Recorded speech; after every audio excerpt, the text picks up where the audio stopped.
I'm going to move my stuff out of the way here so that he can take over the podium. Thanks so much, Dr. Noggle, for inviting me out for the introduction, and thank you to you all for coming out today. And thanks also for the rain. I was mentioning to Dr. Noggle that, you know, being from Washington, this really makes us feel at home. So thanks for that. So listening to David's introduction as well, I was reminded of a time last spring. I was sharing some of my writing at a conference in North Carolina and making the same sort of introduction, talking about what I'm doing at Duke, what I was doing at Oxford before. And when I mentioned this, I caught eyes with a girl in the audience who rolled her eyes when she heard this, you know, Oxford and Duke. And I felt so terrible. I immediately rushed through the rest of my introduction and just quickly began reading my writing. Had I been able to maintain composure, I would have explained, you know, I'm not the Oxford or Duke type whatsoever, if there is such a thing. I'm a small town kid from the Pacific Northwest, you know, farm town, basically cows outnumbered people, about 10 to 1 or so. So if that puts you at ease at all, please let it. But really, I'm getting ahead of myself. What I'd like to begin by saying is that I'm here today to talk about Christian calling, and specifically 2 questions on Christian calling. So the first question I'd like to consider today is, what does it mean for the Christian to be called? Does it mean hearing an audible or inaudible divine voice that places upon oneself a very specific task? Does it mean that we take the initiative in placing a divine stamp of approval on our dreams and calling that our calling? Does it mean to be good Christians in whatever role we happen to find ourselves in at the moment? Is that Christian calling? Does it mean following the right technique or system, using something like a Venn diagram of our personal interests, God-given talents, and earthly needs, as a young popular writer recently suggested in Relevant magazine?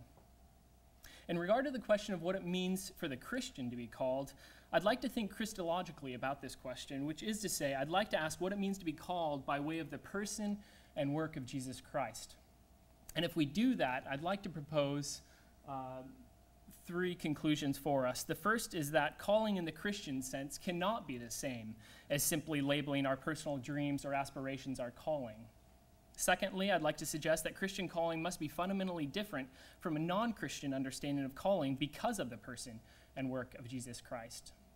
And thirdly, I'd like to argue that Christian calling is only realized in humble, obedient self-surrender to the resurrected, living person of Jesus Christ, which must begin anew every day.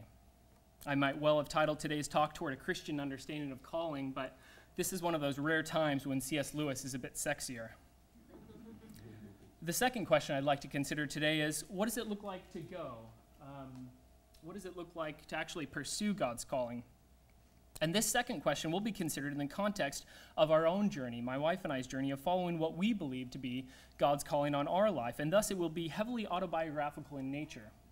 And it will be through answering this second question that I will show how I arrived at my conclusions to the first question. Of course, to speak of the pursuit of one's own calling is to speak in an individual sense. And to risk assuming one's own story applies to the unique stories that follow the incredible diversity of God's call. And so it would be naive of me, at best, to suggest that our own calling pursuits are or should be normative of Christians at large.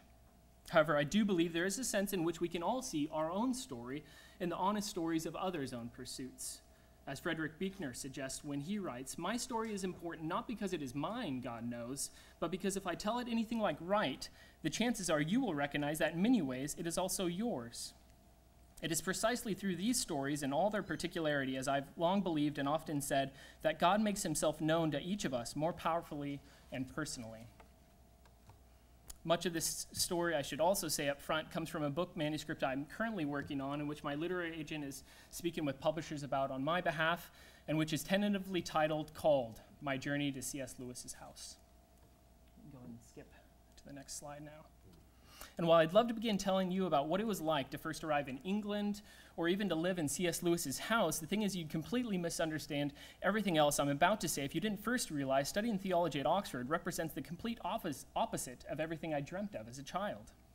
In fact, if someone were to tell me as a kid in high school that I'd one day be studying theology at Oxford, I would have told them they were crazy. That is, after I asked what theology is.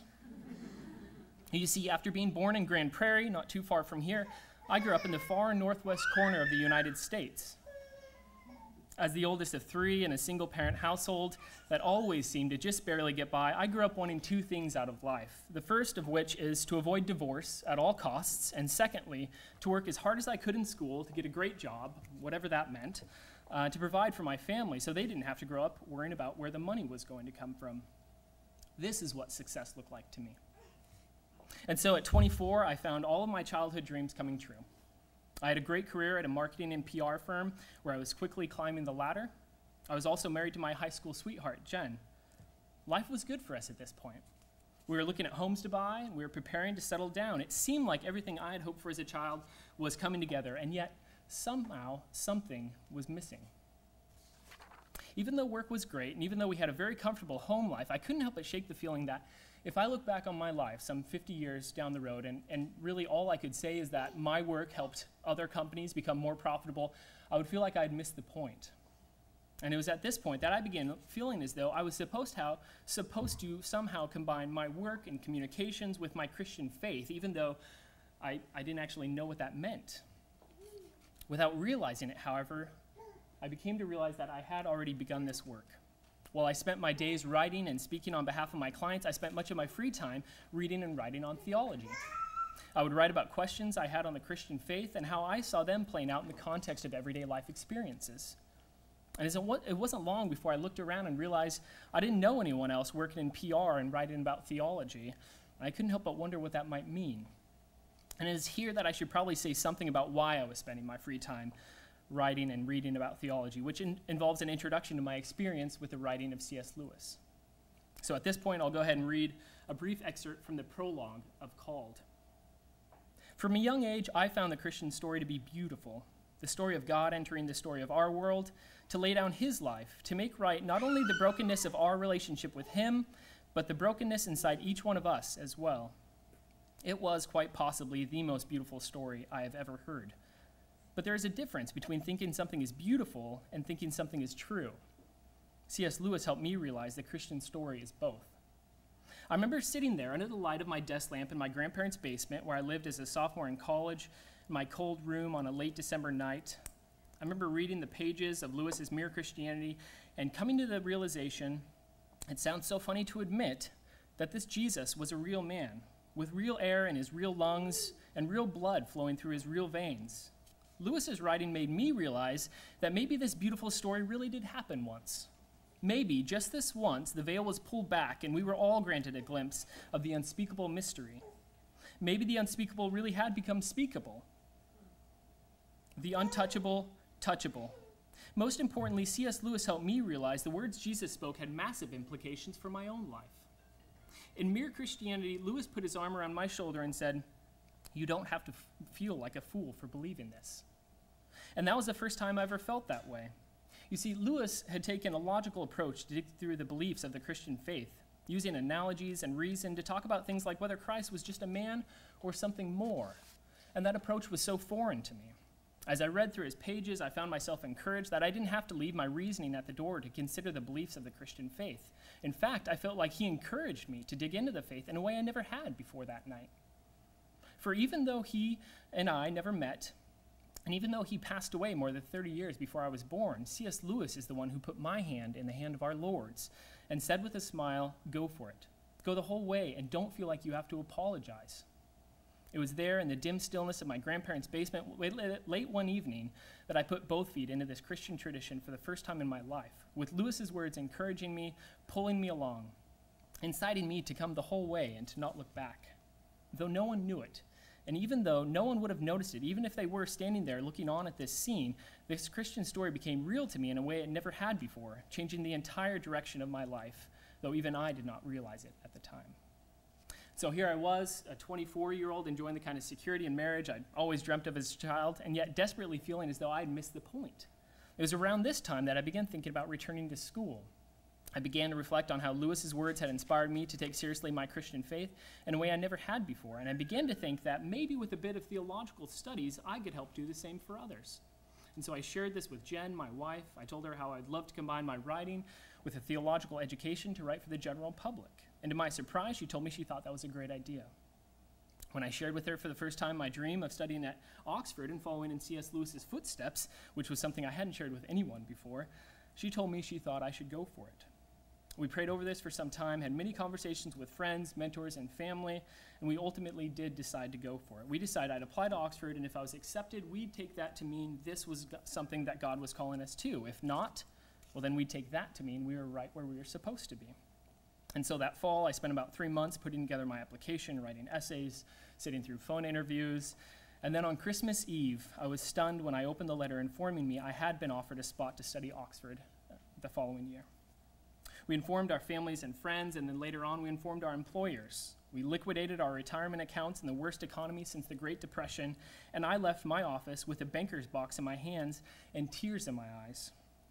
And I remember sitting in the airport just before we left, shortly after my 25th birthday, staring out at the tarmac, thinking about all we were leaving behind, all of the security I dreamt of as a child, and wondering in what in the world I had just done, knowing this decision was going to change the direction of the rest of our life. So we arrived in England, and through a rather incredible series of events, one of the earliest experiences in Oxford for us was attending an English tea at C.S. Lewis's former home, the Kilns. As if that weren't enough, we received a tour of the home from a man by the name of Walter Hooper, who is C.S. Lewis's former secretary and who would become a close friend of ours in this magical city. Before walking us through the home, Walter gave us a bit of background on the Kilns. He explained that Lewis had bought it in 1930 for just £3,000, which included not only the home, but 5 acres of undeveloped property far removed from the Oxford city center. He told us the reason the house is called the Kilns is because there used to stand 2 large brick kilns near the home where Lewis lived. And these bricks would be fired from the clay that was dredged from the pond that sat just beyond the house.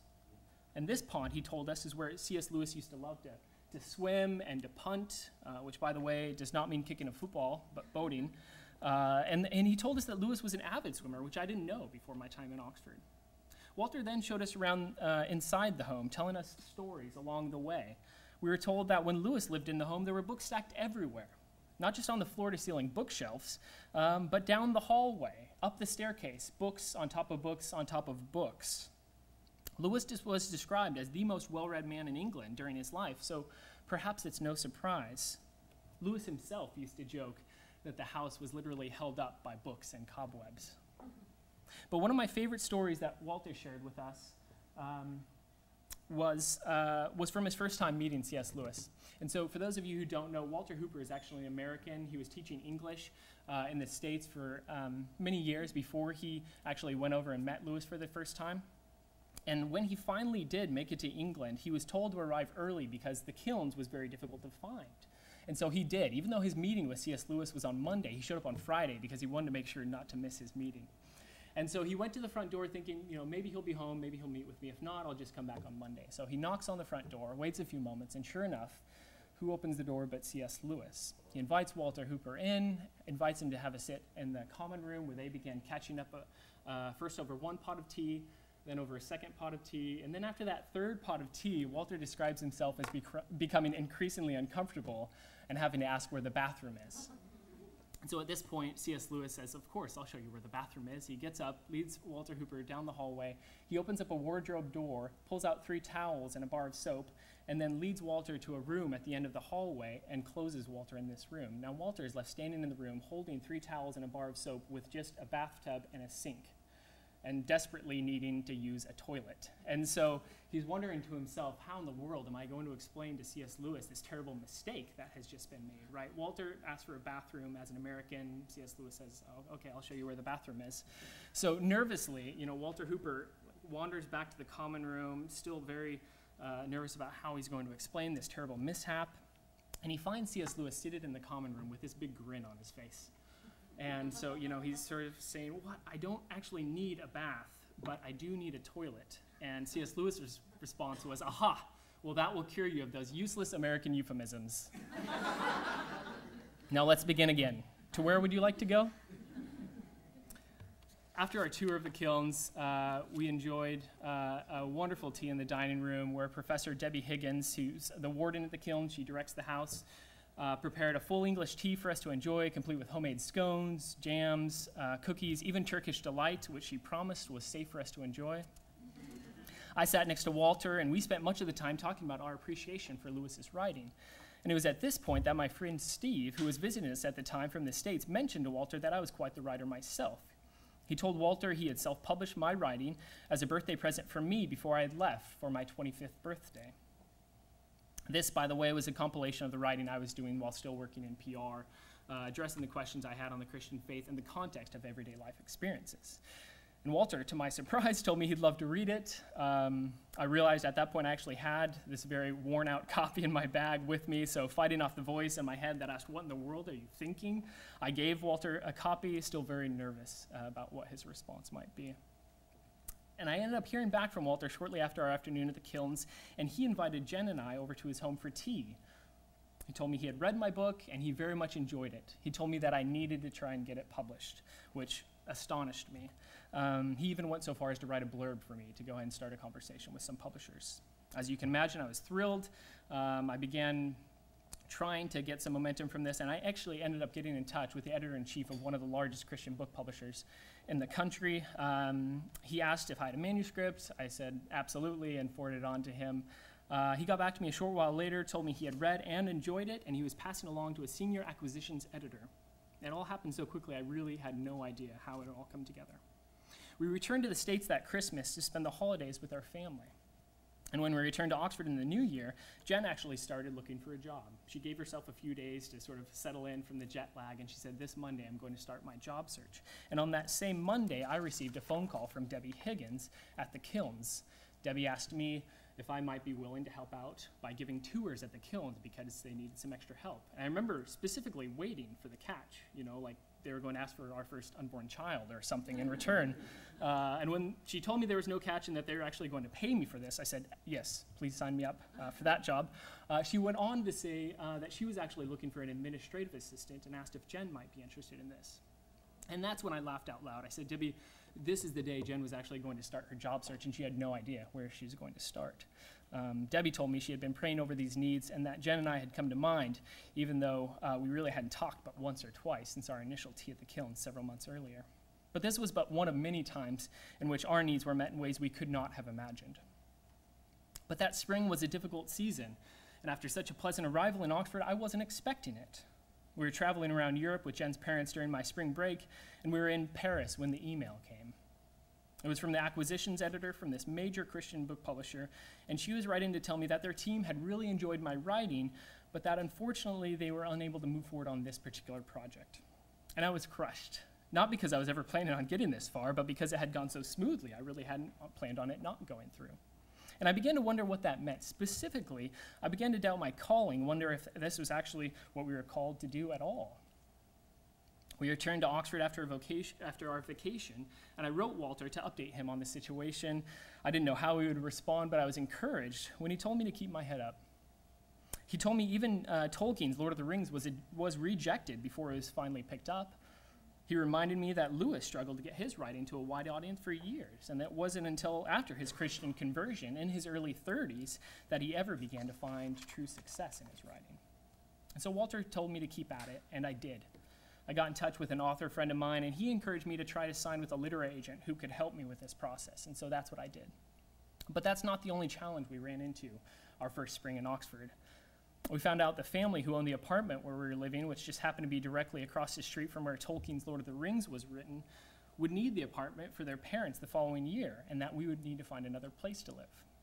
We also realized that season that we had grossly under-budgeted our expenses and that we would not have the funds to return for my second year in Oxford. On top of all of this, we also found ourselves remembering the one-year anniversary of the death of Jennifer's younger sister, who had passed away completely unexpectedly just before we had left home at the young age of 19. It was a very difficult season. It was also during this season that I remember very clearly a sermon that our vicar, Simon Ponsonby, preached.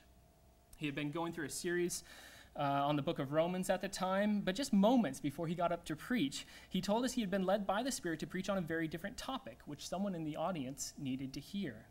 And so he preached on the story of Jesus' time in the wilderness. And the thesis of this sermon was that what is often missed in this story is that Jesus was led by the Spirit into the wilderness. Rather than being an incidental aside, Simon insisted that this was key to our understanding this story. Using a number of examples of men and women called by God, Simon went on to talk about how God uses seasons of wilderness to prepare us for the calling he has before us.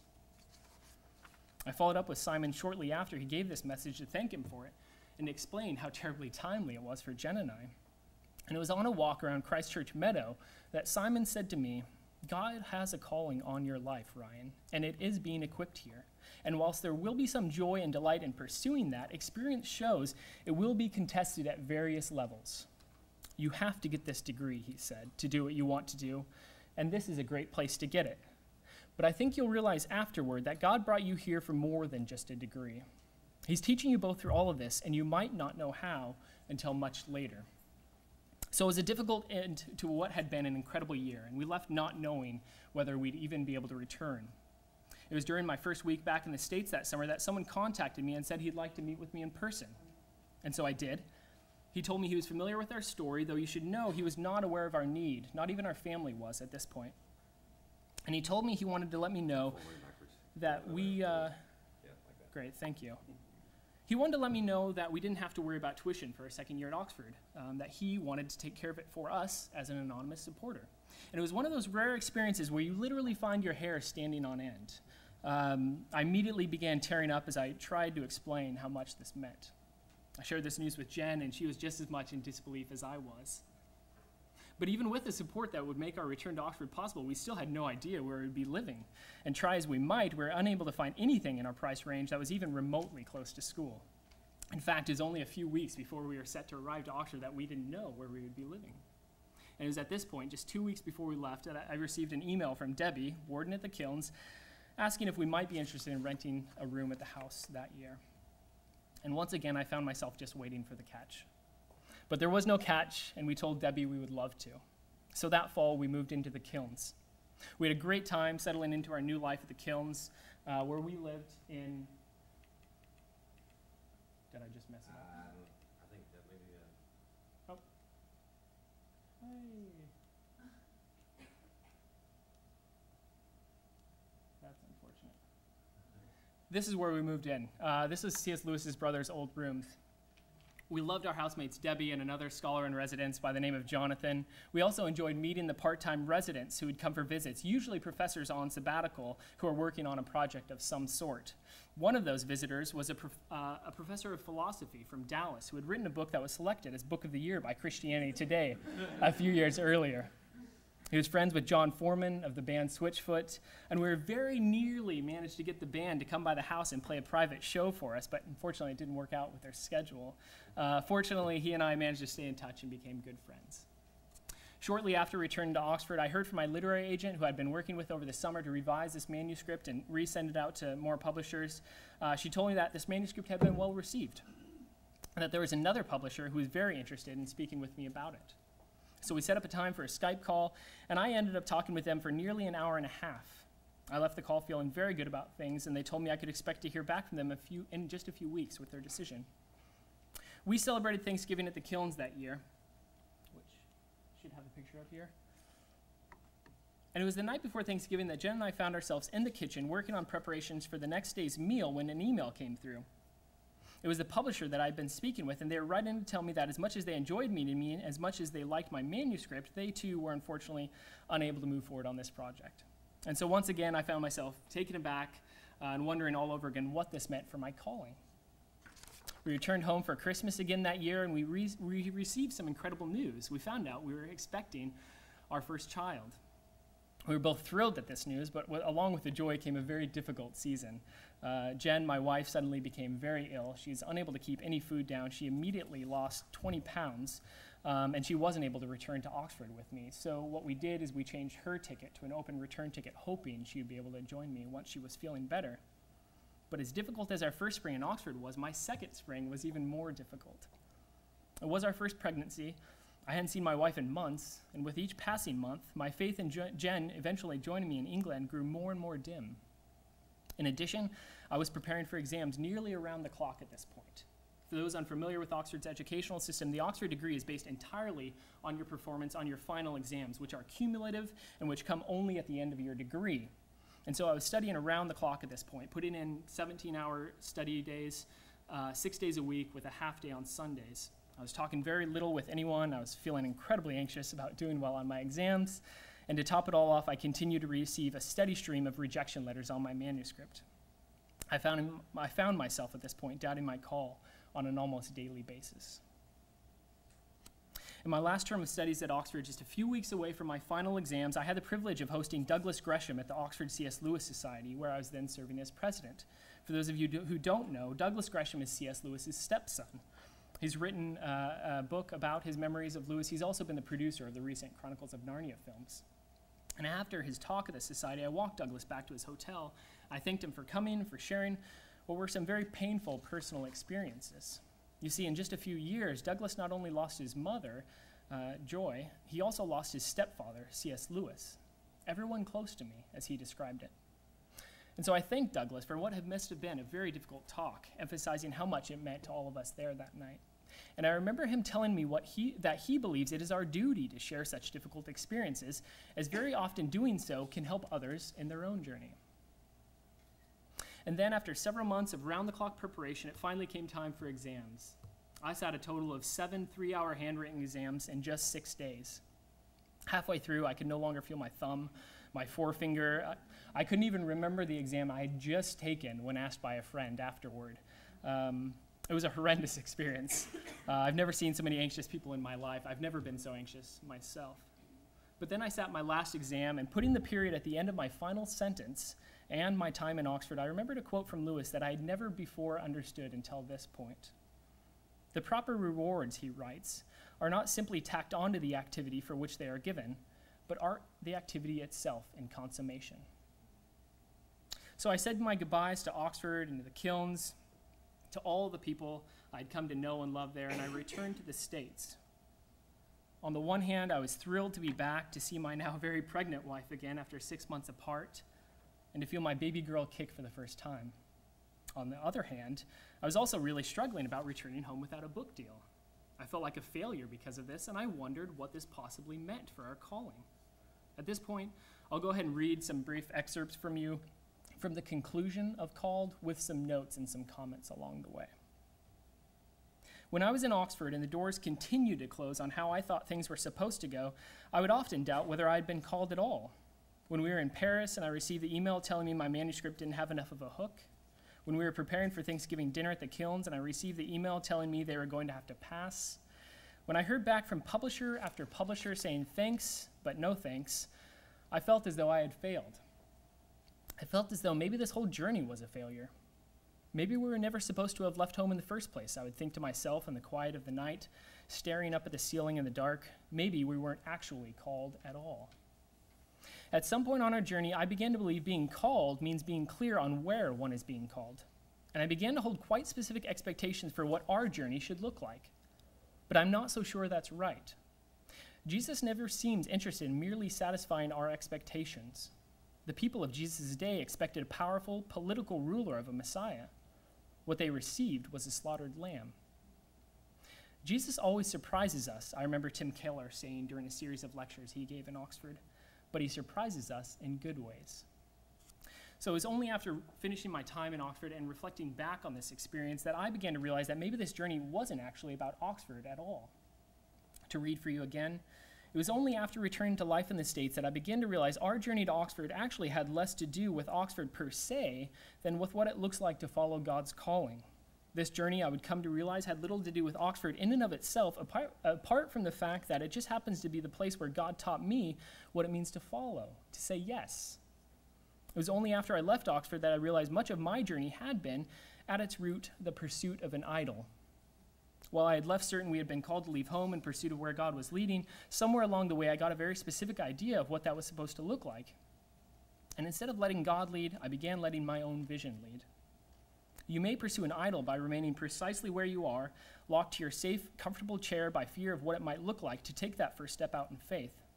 As it turns out, you may also pursue an idol by leaving home and traveling halfway around the world to study theology. It was only after saying goodbye to Oxford that I began to realize it was quite possible that this whole journey wasn't so much about C.S. Lewis, Oxford, or even studying theology, but simply the fact that when we felt called to take this step in faith, we went. And that it was only there in England, where my grip had been loosed from everything I thought might mean security, my job, my family and friends back home, even the person I love more than anyone else in the world, my wife, that I begin to understand what it means to follow Christ, what it might mean to be called. God is the great iconoclast, as C.S. Lewis once noted. And so it was in this reflection on the other side of my time and experience in Oxford that I began thinking about what calling specifically means for the Christian. And it was then that I realized if Christian calling means anything at all, it must fundamentally be different than what calling means in the secular sense of the word. I'll read again here from my conclusion. Come, follow me, Jesus says to those who wish to be his disciples, then as now. And if we listen carefully, really carefully, our stomach turns a somersault and our heart skips a beat. Because though he does not stop to tell us where he is leading, we know where he is going. He is going to the cross. And he tells us to drop our nets and to follow. One of the biggest obstacles holding me back before we left home was my fear of going to Oxford and having no promise of security on the other side of this experience. It was a feeling as though if I left a great job to go after what I believe God was calling us to, it would be irresponsible. I had a regular paycheck. I could pay for the things we needed. I had what I'd always dreamt of as a kid from a low-income, single-parent family, security. And I shuddered to think I might actually be called to leave that behind.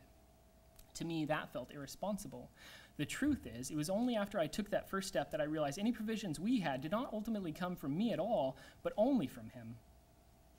Sometimes we can't see that from where we're standing, but time and time again on this journey, God provided for us in ways I cannot ignore, just as he had before we left, but in a different way, in a more visible way, in a way I simply could not say, this is because of me, this is under my control. It was not, nor had it ever been, I learned. I began to realize what following Jesus meant when I found myself nearly a year out of Oxford and seated in the back row of the social services waiting room in North Carolina.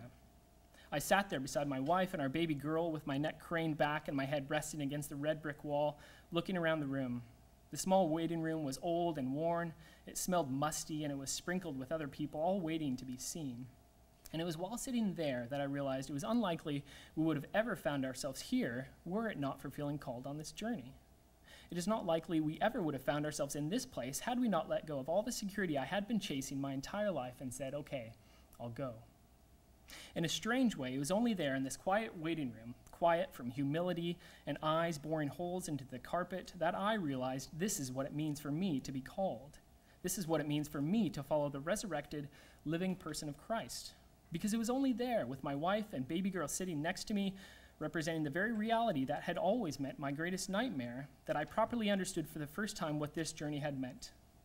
It had meant letting go of everything in my life that I thought might grant me security and coming to the realization that if we're really interested in following Jesus, such security ought never be placed in anything but the living Son of God. Again, it was in this reflection on our journey on the opposite side of Oxford that I began to realize Christian calling cannot be a one-off call that we receive at one point and then take and run with for the entire rest of our life. Instead, and again, this is a point of contention with calling in the secular sense, Christian calling must be offered up anew each day to God, or else it will risk becoming an idol. To read again for you now, it was only after going through all of this experience that I began to realize being called by God doesn't so much mean being called to a particular job, school, or even vocation, so much as it means being called to surrender. And not just surrendering once and then returning to our former way of life, but being called to an entire life of surrender. It may involve a deep self-realization along the way, but I'm quite certain that calling, Christian calling, cannot simply be a form of divine wish fulfillment. Christian calling, if it is anything at all, cannot simply be labeling our dreams our calling and then going after them, come hell or high water. Instead, Christian calling means being called to follow by the living, resurrected Christ. And it is in so following Christ through continual self-surrender that we begin to realize ourselves and our relationship before and with God. But this calling, which is God's calling on our life, is not our own. My calling is something I possess, which must be fundamentally different than God's calling on my life. God's calling on my life is that which I pursue, but never possess nor control. Day after day, we are called to return to the altar, placing all of our dreams and aspirations there, placing before God's throne even that which we believe to be God's call on our life, and then going forth into the day in faith, trust, and hope of what God has for us, and not instead in pursuit of our idols. Sometimes I wonder if God grants our prayer requests only so that we might, once receiving them, leave them at the altar and then go and follow him. The great German theologian and pastor Dietrich Bonhoeffer once wrote, "Never, however, can yesterday decisively influence my moral actions today. I must rather always establish anew my immediate relationship with God's will. I will do something again today," he writes, "not because it seemed the right thing to do yesterday, but because today, too, God's will has pointed me in that direction." To clarify here, I should say I'm not questioning whether or not God can place a specific call on our lives. I think the scriptures are replete with people who receive a specific call from God. But what I'd like to suggest is that Christian calling is not something that can be discerned in the abstract, for example, by writing out a Venn diagram, but only in humble, obedient, and daily pursuit of the living Son of God. Christian calling is only understood in this sense as participatory. In the Christian sense of the word, calling must always be something which we receive from God and which we can never possess nor control for our own ends. But what about our gifts and our talents? Oftentimes, Christians speak of calling in terms of God-given talents. And I think being called means using that which God has given us to usher in his kingdom while we continue to pursue him and not merely our gifts for the sake of our own gifts. I'll read again here for you from my conclusion. "At the end of this journey, I realized the point of our going was not Oxford per se, nor was it writing in and of itself. I realized that I write, not so much because I believe by it I will one day get a book deal and that will somehow make my life complete, but because even after so many closed doors, I cannot help but write. Because for me, as Parker Palmer describes vocation, writing is that which I can't not do. I write because when I look out at the world, I want to write it. When I look out at the world, I want to help it. And somehow I feel as though by writing I just might. But I'm not so sure I was called to be a writer, not even a Christian writer. Instead, I'm now quite certain I was called to loosen my grip on those things I once believed would bring me joy and security, those things that are not God, and to instead follow Christ. Now, in so doing, I may very well write, but I'm not so sure that is the point. Rather, I think the point is to follow. I think Oxford taught me that in a way I could not have learned anywhere else, in this place where I was led to leave all of my heart's desires, even Oxford itself, in pursuit of him. Simon was right, it seems. I would learn much in this city, much more than just theology. To me, I guess that's what it means to be called. It means being called to follow the living, resurrected Son of God and nothing else.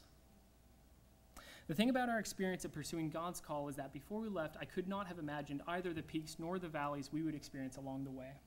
And it was on the other side of our time in Oxford that I realized just how close we came to never having had these incredible experiences because of how afraid I was of actually leaving this security and going.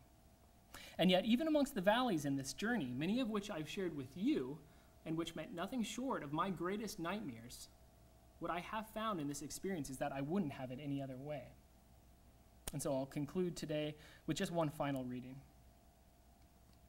"Come, follow me," Jesus says to those of his day as ours. "And we are overcome with fear because we know where he's going. And we know where he's going means death. But we also know something else. We know of Easter Sunday, and that where Jesus is going also, surprisingly, means life. New life. The kind of life we could not have imagined before we took that first step. The kind of life that's both incredibly exciting and overwhelmingly scary at the same time. Following Jesus feels like losing control, and then coming to the realization that control was never ours in the first place.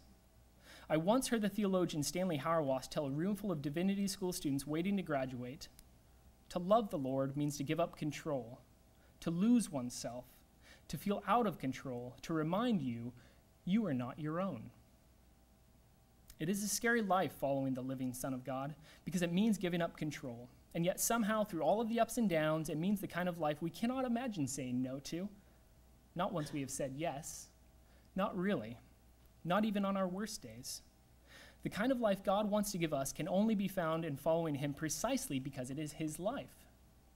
In a strange way that I'll probably never be able to properly explain, a peace surrounded me on that afternoon. I found myself seated beside my wife and baby girl in the social services waiting room in North Carolina, the place that represented everything I had spent my entire life running from. It was the kind of peace that's only properly described as passing all understanding. The kind of peace that puts a smile on your face when you might otherwise feel like crying. The kind of peace that makes you kiss your wife on her forehead, the wife who knows just as well as you do the price this journey has cost, and whose eyes and feigned smile knew something of what this would mean when we first received that letter from Oxford all those years ago. It's the kind of peace that makes you smile at your daughter with her apple-cheeked grin staring back up at you, knowing for the first time, this is what it means to follow the living Christ. This is what it means to be called. And this feeling of unspeakable peace is in some way a glimmer of what it means to have the new life God offers. It means, in a way that simply doesn't make any sense, that I wouldn't have it any other way. Now, from the outside looking in, this scene looks like failure. And that's exactly what I would have concluded had someone told me before we set out to go that this is where our journey would take us. But the cross has always looked like failure from the outside. And yet, for those who would receive his voice with ears that hear, for those who would recognize themselves as called, for those who would follow, Jesus bids us come and die. And seated there beside my wife and baby girl, thinking about all we had given up to chase after what we believed he was calling us to, I couldn't help but feel like in some strange way, this is precisely where we were supposed to be. I couldn't help but feel as though, far from being over, our journey had only just begun. Thank you.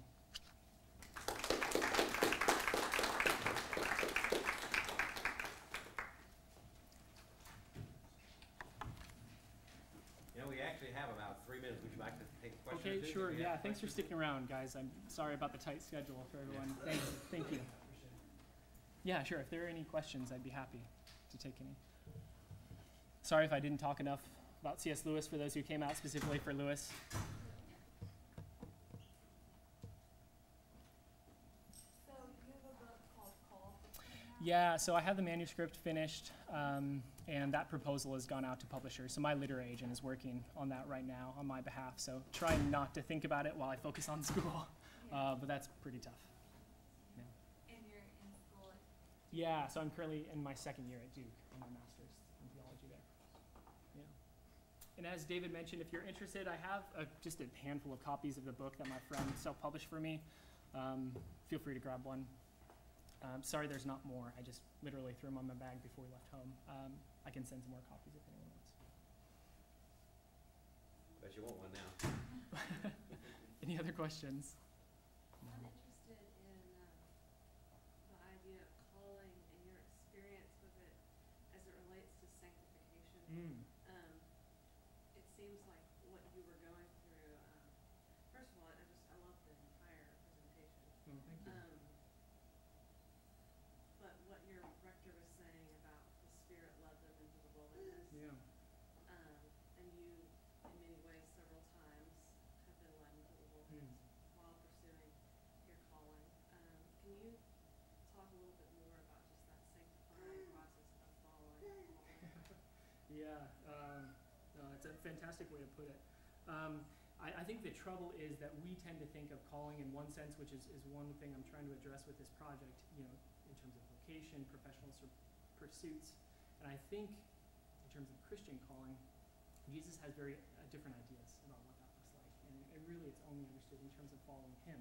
And if we are following him, then of course that's going to involve certain levels of sanctification. And so, you know, I think it's helpful to know in advance that these are the sort of experiences we can expect, you know, as Simon mentioned to me, when we're pursuing this. Because if we know that going into it, then we have a very different long-term vision of what calling means than if we're going into this in terms of short-term success, which is particularly difficult for those of us who are 20-somethings in the room, right? We want it now, you know, I'm going to be a writer today, darn it. But I think in terms of the Christian sense of the word, that looks terribly different, and I think we need to be much more guarded personally in terms of what that looks like and prepared for, because again, that can help us in our long-term pursuits. I don't know if that's helpful. Okay. Yeah. I appreciate you being able to articulate this within this culture. My family and I have been living overseas and coming back into U.S. culture. Yes. It's completely against death in all of its shapes and Yeah. forms. And God is saying, come and die. But I appreciate you being able to put it in understandable terms. No, Because thank if you. just walk up to somebody and say, yeah, come on, let's go die. Yeah. Doesn't really sound It doesn't, yeah, I haven't yet to sell it that way. It's a tough sell. But yeah, and yet, like, that's what it looks like, right? So thank you. Where were you? We lived in Argentina Oh, is that right? For how long? 25 years. Wow, that's fantastic. Thanks for saying that, by the way, because yeah, it's tough to come back into the system. Keep writing because I think you'll be able to translate it for other 20-somethings. Thank you very much. I really appreciate that. Yes, yeah. So when you chose to shift, pursue your calling from, if I heard it right, you were doing marketing. Yes, I was working in marketing and public relations. I just want to know, like, were you interested to go in marketing just because of the job aspect, and then, or you were really interested in marketing as well as in writing, and then you chose to dive to marketing and then go towards writing? Because personally, I'm struggling in the same place, and I don't know. I just want to know your thoughts about it. Does it make Sure. sense? Yeah, no, it's a two-part question as I hear it. The first is, what was my interest in going into marketing in the first place? Yes. We were engaged to be married, and I was set to graduate, and I had no idea what I was going to do. Psychology major, business minor, hated business. But marketing was the only course I enjoyed. I could get on board with this. The idea of telling, a brand story, that made sense to me. And so I really did enjoy what I was doing. Not only did I enjoy it, I was finding this kind of success, as I mentioned, that I had always wanted. And so to me, that was where God wanted me. And yet, in the midst of that, I felt this calling to go and to leave it all behind. And so that's what I mean when I say calling can only be understood in the participation of the event. So I cannot tell you, for example, that no, you should pursue and go work in a church. No one can. Like you have to experience it yourself. That's the only way calling works. So you may very well have a successful career in marketing and be doing ministry in that career, with God never calling you to follow him by leaving. He may tell you to follow him in the midst of that career. But again, the only way you know is to follow him in that career. Is that helpful? Yeah, it does clear up something, But the again, way that you said that nobody can tell me Yeah. where I'm supposed to and that's difficult because for me, I want to ask everyone, what should I do? And so if you're the same way, it can't be helpful. I mean, yes and no. But you did get prayed upon and received confirmations, what you said from your mentors and Yes, and that's the other thing, is that I think calling has to be understood in community. So if I'm just existing on my own and saying, this is God's call in my life and I'm going to go for it, darn it, that's something very different than being in the church, praying, hearing the preached word, be in conversation with other members of the body who encourage you to go after this calling. That's helpful discernment against the individual sense of, this is what I'm called to. Yeah, thanks. Good question. I wish we had more time for question and answer and dialogue back and forth, but unfortunately we don't. So thank you so much for coming, and perhaps the presentation today will encourage you all the more, not only to look forward to your book when it comes out, Lord willing, but also to read Oz Guinness's book, The Call, in the meanwhile. Yeah. So, in any case, thank you for being here. We'll see you next week with Kyle Worley. Thanks so much, Dylan. Good job. Thanks. Really appreciate it. Thank you. Brian, that was great. Oh, thank you. It's right into what we're teaching in DCM. Oh, fantastic. Great. I'm so glad. Yeah, thank It's you. wonderful. So good to see you. Yeah, And thanks good so luck. much. And you again. Yeah. Thank you. I really enjoyed that. Thank you. Very much for saying so. God, this is my life.